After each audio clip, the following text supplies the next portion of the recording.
Paano pag kinuha ka ng mama mo, iiyakan mo? Oo daw. Iiyakan mo yung mama mo? Ay, paano kung yung papa mo, iiyakan mo rin? Buo na din yung desisyon nung papa ni Abdul na ngayon pa lamang ay bakas na sa mga mukha ni Ate Isabel ang lungkot kapag dumating ng oras na kukunin na si Abdul. Okay sa inyo yun? Ba't parang nalungkot ka naman? Ha? Mga kalingap, magandang araw sa inyo lahat, sa mga viewers natin Facebook, sa mga viewers natin sa ating YouTube channel. Thank you so much sa patuloy na panonood niyo sa amin, sa walang sawang pagsuporta. Sana palagi kayong nandyan para sa amin sa mga tinutulungan natin. Ngayong araw papunta tayo kay Abdul at kahapon nga galing kami dito dahil yun na yung schedule na dapat ilalabas natin si Abdul. Kaso nga lang sa hindi inaasahan na pangyari ay talagang umiyak lang ng umiyak yung bata at hindi natin madala. So walang pwedeng sumama kasi lahat ng kapatid ni Isabel sa tricycle pa lang daw nahihilo na. How much more pa kung sa 4-wheel. So hindi na lang natin pinilit at alam ko naman na hindi lang to yung first time, marami pang pagkakataon na pwede natin isama yung bata. So yun lang, tara samahan nyo kami, pupunta na tayo doon kay Ate Isabel. Dito na tayo kala Abdul. Matapos yung malubak at maputik nating dinaanan, dito na tayo. Kamustahin natin sila.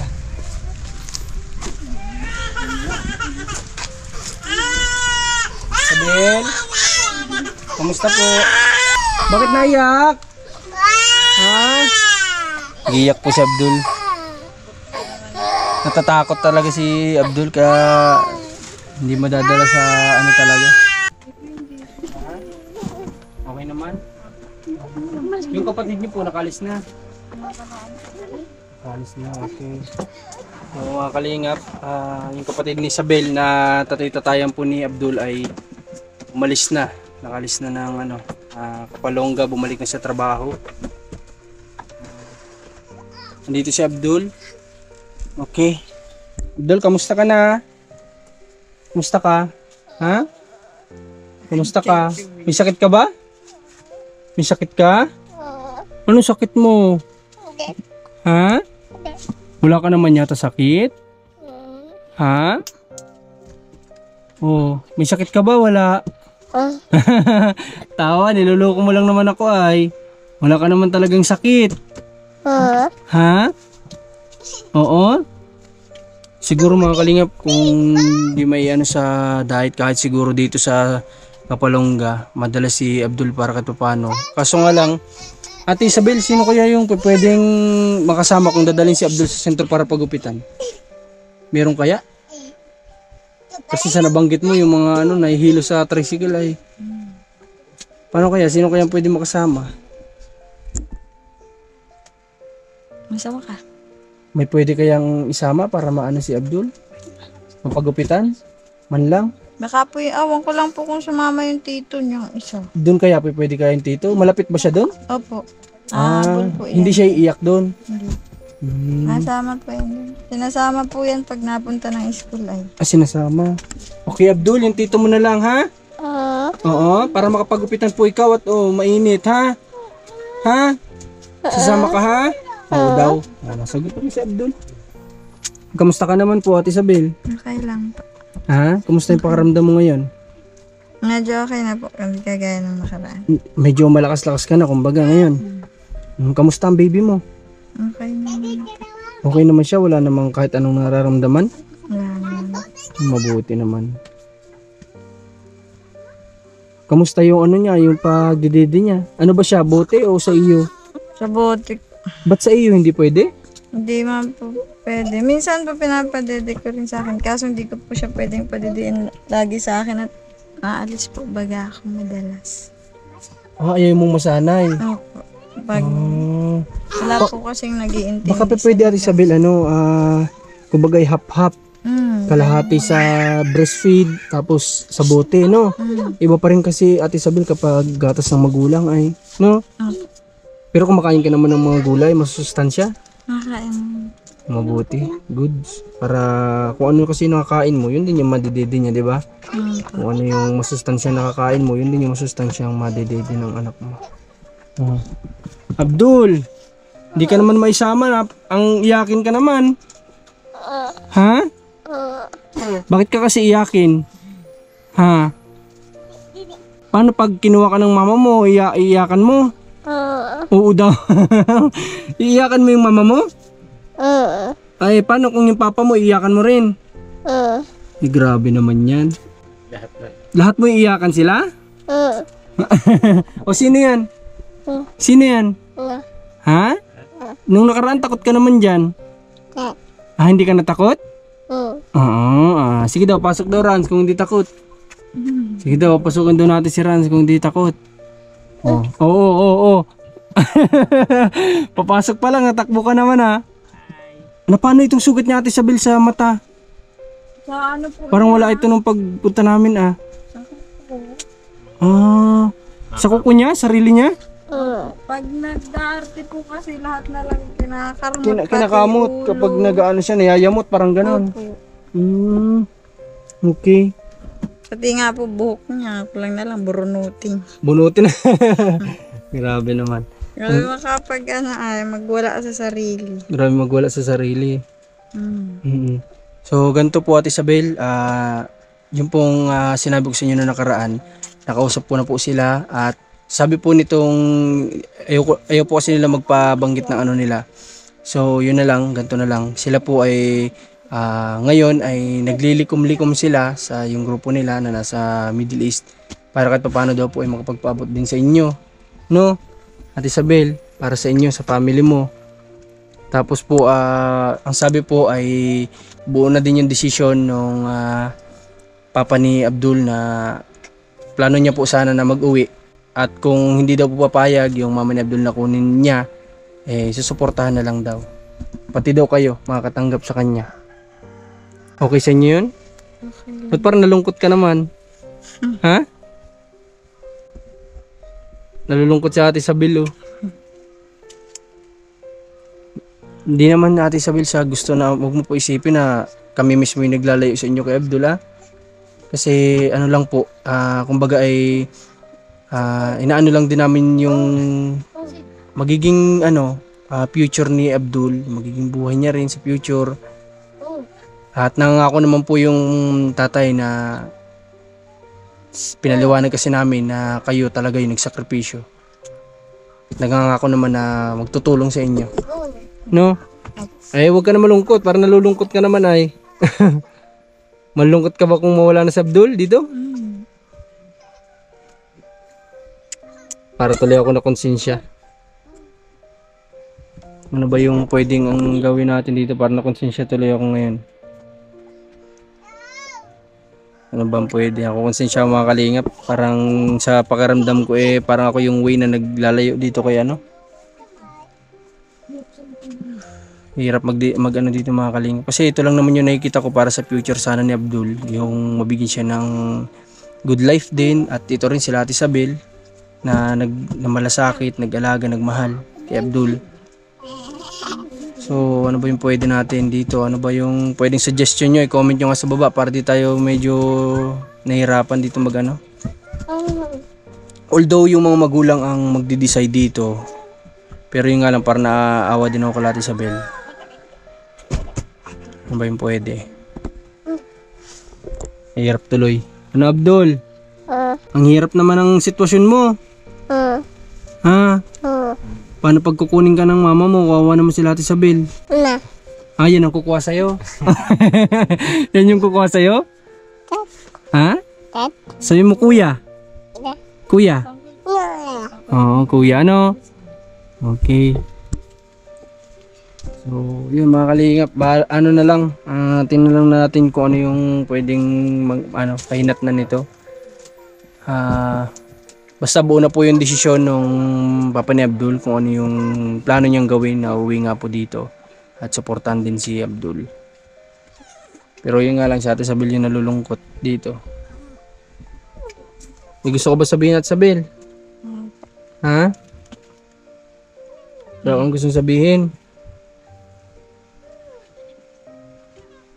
Di lang naman kami yung nalulungkot, kapatid din yung mga viewers na nagmahal kay Abdul ganun din po yung nararamdaman nila. Nalulungkot din talaga sila. Kasi nga hindi na nila makikita si Abdul sa mga vlog natin sa mga susunod na panahon. kung dumating na po yung time na yun. Oh, Abdul, dadaling ka namin sentro para mapagupitan. Ha? Okay lang sa'yo? Ha? Ang haba na kasi ng buhok mo, oh. Ang haba na ng buhok mo. Papagupitan natin. Oo, yan, yung buhok mo. Alam niya, ano? Oh, mahaba na yung buhok mo, ano? Ay, gusto mo sombrero na lang? Oo, hindi. Papagupit tayo para maganda yung buhok mo. Hindi ka mainitan. Oo, hindi ka mainitan, ha? Papagupitan na lang ikaw. Ano po? Ha? Ayaw niya magpagupit. Sombrero na lang daw. Gusto mo paras tayo ng buhok? Oo. Baka yung papa mo ganyan din naman yung buhok. No, kung hindi nakasaklob sa ulo. Oh, ganyan din. Ano? Ano, kulot din ano? Iba yung sa akin. Straight yung sa akin ano, yung sa'yo kulot naman oh. Tignan mo yung buhok mo sa gilid oh, kulot oh, ayan oh. Oh. Gwapo ano? Gwapo ni Abdul ay. Grabe. Parang Palestinian yung itsura niya. Okay, Ate Isabel. May dala pa ako sa inyong ano. Kita ko ngayon dito wala na pala kayong bigas. May dala ko yung bigas ha. Kukunin lang natin mga kalingap at dali natin dito kay Ate Isabel. Si Ate Isabel ay nalulungkot. Okay.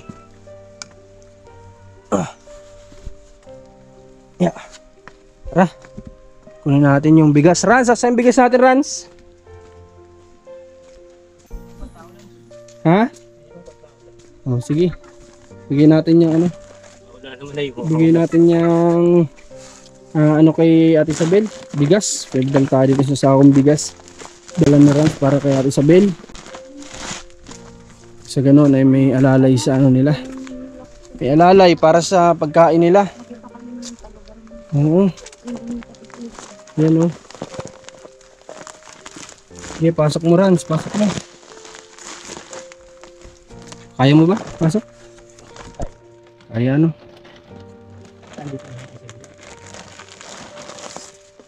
Yan.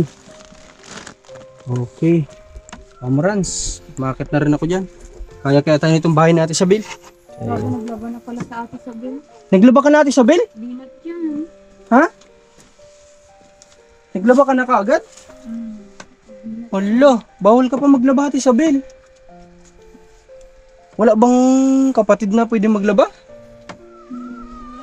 Meron. Ate Isabel, huwag ka muna maglaba kasi mahirap pa pag nabinat ka, promise. Ikaw po yung magiging kawawa. Mamamayat ka ng sobra. Hindi ka makakagalaw lalo kapag ano, naglaba. Kailan ka po naglaba?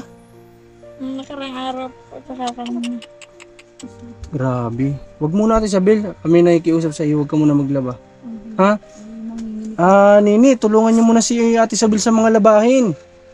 Huwag niyo muna pagagalawin kasi kawawa yung ate niyo kapag napasama. Lalo kayong magiging kawawa. Walang mag-iintindi sa inyo pag si ate niyo nagkasakit. Hindi biro yung benat, yung baynat na sinasabi, di ba? Yung nabibinat hindi biro yun. Ang buntis sensitive, sobrang hirap ng pinagdaanan yan. Hindi na po siya makapaglaba at pinagamot ko nga po kahapon. Pinagamot. Yung sumunod ba sa kanya, wala nang ibang pwede? Yung kambal na po inutosan ko naman po kanina magladlo. Ako lang po.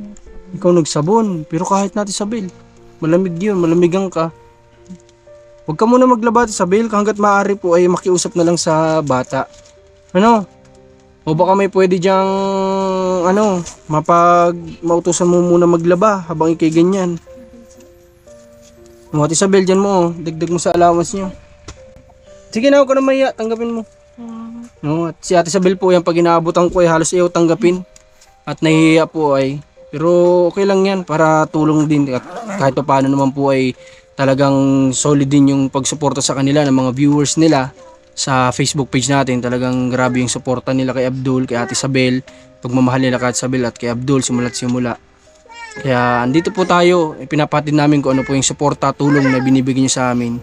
Yung pagla-like, pag-share, pagko-comment nyo, panonood nyo, sobrang laking tulong para kay Ate Isabel. Kaya andito lang kami hanggang sa dumating yung time na kunin na si Abdul. Andito lang po tayo. At kahit mawala man o mapunta si Abdul sa mga magulang, walang magbabago. Bibisita kami kay Ate Isabel. Okay lang ba sa iyo, Ate Isabel? Ha? andito pa rin yung tulong namin sa inyo. Ano? Kahit na dumating man yung time na yun, nandito pa rin kami para tulungan kayo. Magabot ng sa pang-araw-araw nyo para di kayo mahirapan, ha? Okay. Okay, o, paano Abdul? Ha? Bibili kayo ng pagkain nyo, ha? Ha? Halika daw, pakarga daw ako. Halika. Pakarga si Kuya Marcos, halika. Hindi? Takot ka na ulit sa akin? Oo. Ha? Halika na. Dali na. Hindi? Ayaw niya talaga, oh. Natakot na talaga. Halika na, sama ka na sa akin. Hindi. O sige, hindi na kita pipilitin. Apir na lang tayo, apir. Okay. Ikaw talaga, takot ka na sa akin. Dati nasama ka na. Ha? Anong gusto mo sabihin sa mama mo? Ha? Ako? Anong gagawin ko sa mama mo? Ha? Ay, doon ka na lang. Yun na lang mama mo? O, sama na doon kay Commander. Siya na lang yung mama mo. Hindi. Ayaw niya. Meron daw siyang mama tsaka papa. Dalawa daw yung mama niya. Okay na. So, yun nga lang. Di talaga naisama si Abdul kahapon. Pero, sabi ko nga sa live ko, marami pa namang susunod na panahon, na araw, na pwede natin maisama. Kasi, di talaga kaya, no. So, wag natin pilit. At least, ito, sana yung kuya niya, o tito niya, kapag dumating po at walang trabaho, maisama natin kasi hindi sasama si Abdul kapag tayo lang. Kailangan may kasama siya na yung close siya para mapagupitan natin yung bata kahit paano, maaliwalas yung pakaramdam niya, mapreskuhan. Hindi po yung ganito na kita nyo na may tsura ni Abdul, sobrang kapal na ng buhok. At ayun, siguro hanggang dito na lang yung vlog namin. Marami pa tayong kailangan tulungan ngayong araw. Salamat sa kasama natin, Commander ni Marcos, Rans, ating cameraman. At sana patuloy yung suporta nyo sa ating Facebook page. Nawa, patuloy tayong lumago. 210,000 followers na yata tayo dyan. At sa ating YouTube channel, sana mag 200 na rin tayo. At huwag niyong kalimutan mag-share, mag-like, mag-comments. Malaking tulong po yan. At kung dahil nga po, kung wala kayo, wala rin kami. So yun lang, salamat po sa inyo lahat.